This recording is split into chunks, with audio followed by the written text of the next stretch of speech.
આ મારા ચાહક છે ત્યાં સુધી તમારે મથાય એટલું મથી લેજો અને મનની મનમાં ન રહી જાય. હવે મારાથી નથી રહેવાતું. હું આની પહેલા 2022 બોલ્યો હતો કે 2022 મેં એવું સ્ટેટમેન્ટ આપેલું કે 2025 હું સિલેક્ટેડ ડાયરા કરીશ. આ ઘા સહન નથી થતા યાર. એટલે ત્યારે બધાને એવું હતું કે એવા તો કયા ઘા હશે જે તમે 4-5 દીથી સાંભળો છો. અરે તમારી જાતના સાલાવ ખદડાવ, તમારામાં દમ હોય તો હાબી સાથીએ મોરે મોરો મારી દો, ખબર પડે. ફિલોસોફી કરવા તમને બોલાવે છે. તમે મને પૈસા આપ્યા આ પ્રોગ્રામમાં, કલાકાર તરીકે તમે મને બોલાવ્યો. શું કામ બોલાવ્યો? સારી વાત કરું, સારું ગીત ગાવ, સારા 1-2 પ્રસંગ બોલું, એ માટે બોલાવ્યો ને. તમે મને ડાયલોગ બાજી કરવા બોલાવ્યો છે. તમારે ગામારે વાંધો હોય આ બોલવા માટે તમે મને બોલાવો છો. સમજદાર છો એટલે ટકોર કરું છું તમને. એવા કલાકારને તમે નક્કી કરીને બોલાવો કે જેની આગળથી સારું સાંભળવા મળે, જેની આગળથી સારું જાણવા મળે, એને બોલાવો. આયા બહેન ફિલોસોફી કરે, મોટી મોટી વાતું કરે, દમ તો કાંઈ છે નહીં. અને બીજી વાત, હું ઘણીવાર ડાયરામાં બોલું છું, તમે તો સમજદાર છો. ખદડા ને ખહુરિયા ને યાદ છે ને. હવે ખદડા હોય એને તમારે જોવો હોય એના ઉપર સિંગડા નો હોય, ખહુરિયા હોય એને તમારે જોવો હોય તો એના માથે સિંગડા નો હોય. પણ માતાજીના મંદિરે સમાધાન થઈ ગયું હોય ફોનબાઈ માના મંદિરમાં, અને ત્યાર પછી બોલે આથી બીજા મોટા ખદડા હોય ક્યાં? આથી બીજા મોટા ખહુરિયા હોય ક્યાં? મને અફસોસ એ વાતનો છે કે મારે તો તૈયારી છે જ, પણ સાહેબ એને મારી માં હોનબાઈ નો મલાદો રાખતાય નું આવડ્યું. ખાલી માની શરમ તો ભરી હોત અને હું તો માના મંદિરમાં ઊભો હતો ને એટલે માફી માંગી હતી. બાકી હવે વયાવો. અને હવે તમને કેતો જાઉં છું, આ પેલા ડાયરામાં સિલેક્ટેડ ડાયરામાં દાંત કાઢતા કાઢતા કેતો જાઉં છું. સાંભળો, આવેશમાં આવી નથી બોલતો. હવે માફી માંગુ તો હું ડાયરા મૂકી દઈશ. હવે તમારે જેને આવવું હોય એને વયા આવજો, પણ ડાયલોગ બાજી ન કરતા સામે વયા આવો. મોરે મોરો મારી દો તો માનું મરદના દીકરા છો. અને હવે કોઈ ભાઈડો માફી મગવી દે તો હું ભાઈડો અહીંથી ડાયરા મૂકી દઈશ. આ મારી તમને જીભાન છે. નીકળી હાલ્યા છો ગામની પ્રજાને બગાડવા યાર. સારું શીખવાડો ને, સારી વાતું કરો ને. બાયું ચડાવવાનું શું કામ શીખવાડો છો? આવનારી પેઢી છે, આ ભારતનું ભવિષ્ય છે. આમાં કોઈ કલાકાર બનશે, આમાંથી કોઈ કથાકાર બનશે, આમાંથી કોઈક ડોક્ટર બનશે, આમાંથી કોઈક એન્જિનિયર બનશે, આમાંથી કોઈક મોટો માણસ બને એવું શીખવાડો ને. આવડે તો એવી વાતો કરો, અને ન આવડે તો મૌન બની અને તમને જેટલું આવડે છે એટલું સાહિત્ય કરીને નીકળી જાઓ. આ કોઈ લડી લેવા, કોઈ ડાયલોગ બાજી કરવાનો આ પ્રોગ્રામ થોડો છે. આ પ્રોગ્રામ તો સનાતન ધર્મનો પ્રોગ્રામ છે. અને સાહેબ મેં ક્યાંક માફી માગી હશે ને, એ કોઈક ધર્મના થાંભલાની શરમ ભરી છે કે મારી માથી મોટું દુનિયામાં મારા માટે કોઈ હોય નહીં, એટલે મેં માફી માંગી છે. હા, અમારી સિસ્ટમમાં નથી. હવે તમારી સિસ્ટમને કહી દીજો વયા આવે.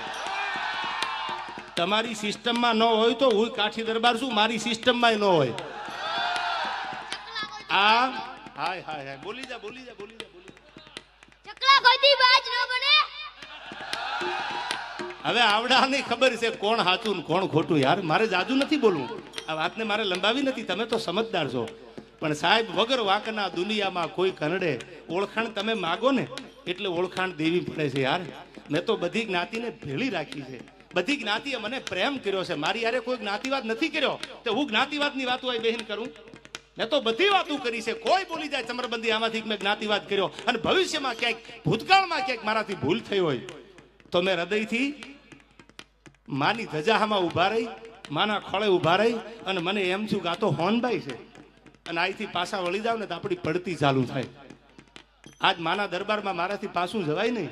અને આની સામે હું વટ રાખું, માના દરબારમાં ઉભો રહીને વટ રાખું. વિડીયો જોઈ લીજો તમે, આમાંથી બધા સમજદાર છો. માના ખોળામાં ઉભો રહીને વટ રાખું. ધર્મની સામે વટ રાખે એના ઇતિહાસ ન હોય.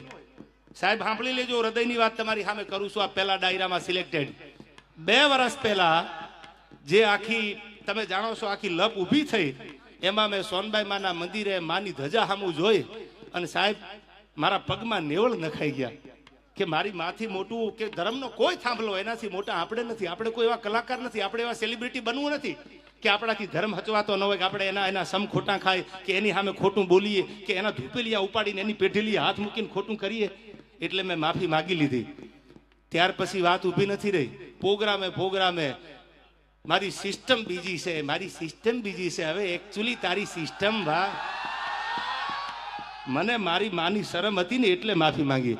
હવે સિસ્ટમના દીકરાઓ વયા આવજો, આ લાગુ પડે એને વટથી. હવે રાણો રાણાની રીતે. આટલું ઘણું ને ભાઈ. હાલો બાપા હાલો.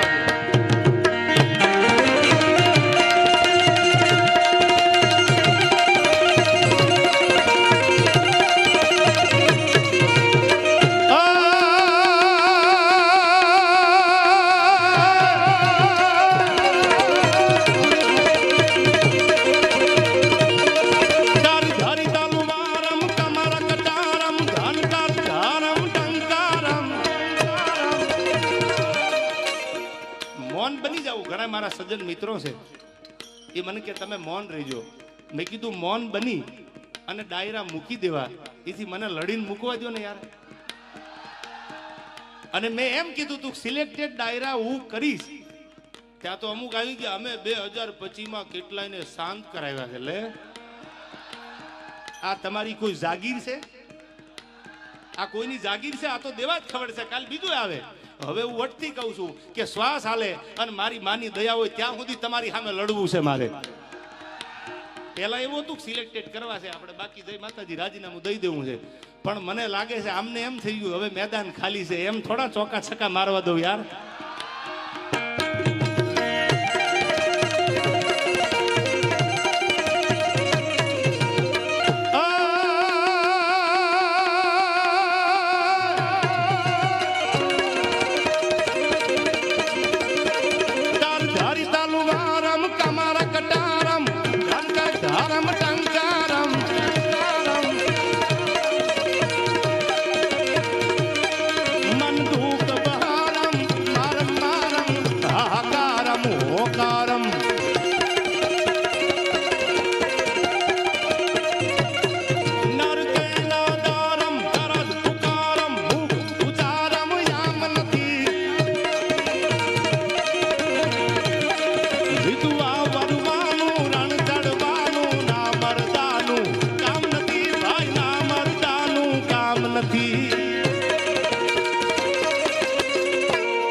ઘરેથી નીકળ્યો એટલે વહેલી સવારે મેં નવા કપડાં પહેરેલા.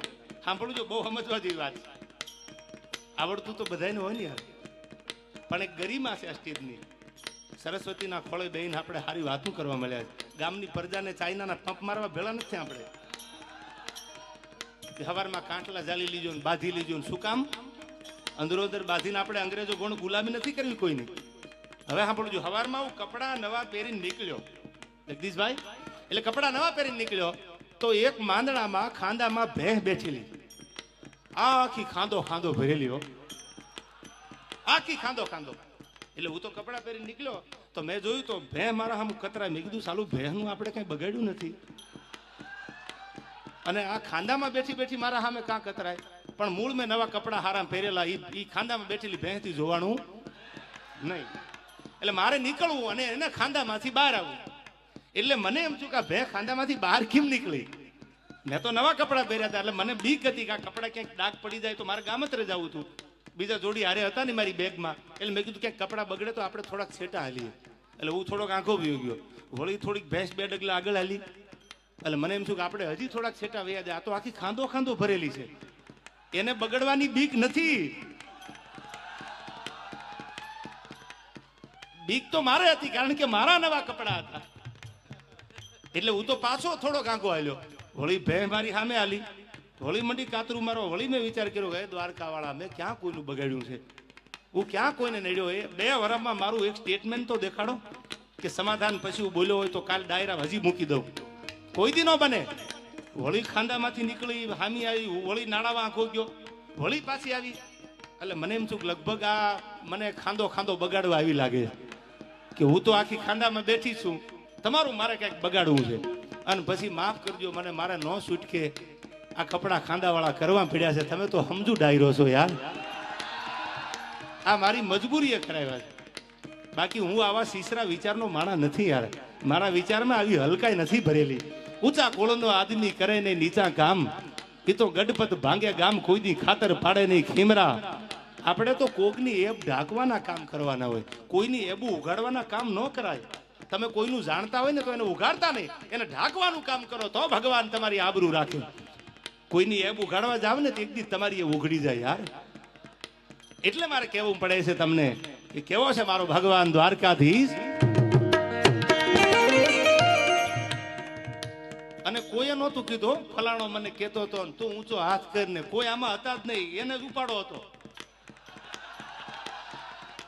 એટલે ઓલો બિચારો હાથે ઊંચો નથી કરતો, હું બેઠો છું, હવે તું તારું ધ્યાન રાખ ને યાર. આ મારી ઓપનમાં ચેલેન્જ છે તને. આ ફિલોસોફી બંધ કરી દે ભાઈ. માયક હાથમાં ગમે ત્યાં કોકનું આયોજન, કોકના મંડપ, કોકના ગાડલા, કોકના માયક, અને ક્યાં દાદાગીરી કરવાની જરૂર છે. આ ઓપન ચેલેન્જ છે મારી આ માધ્યમથી કે જ્યાં પેટમાં દુખતું હોય, જે રીતે દુખતું હોય, તન મન ધન, અને અહીંથી માતાજીને સમજો હામયું કરવાનું હાલું તો બસ ફૂલ તૈયારી છે. મોરે મોરો આવવા દો, અને મોરો મારો મારી સામે સામો મોરો આપી અને પછી માપી લઈ આપણે કોણ કેટલા પાણીમાં છે યાર. શું રોજ ઉઠી નાહકના યાર આ ગામના છોકરા બગાડો છો. હાલવા દે પ્રયાગરાજ.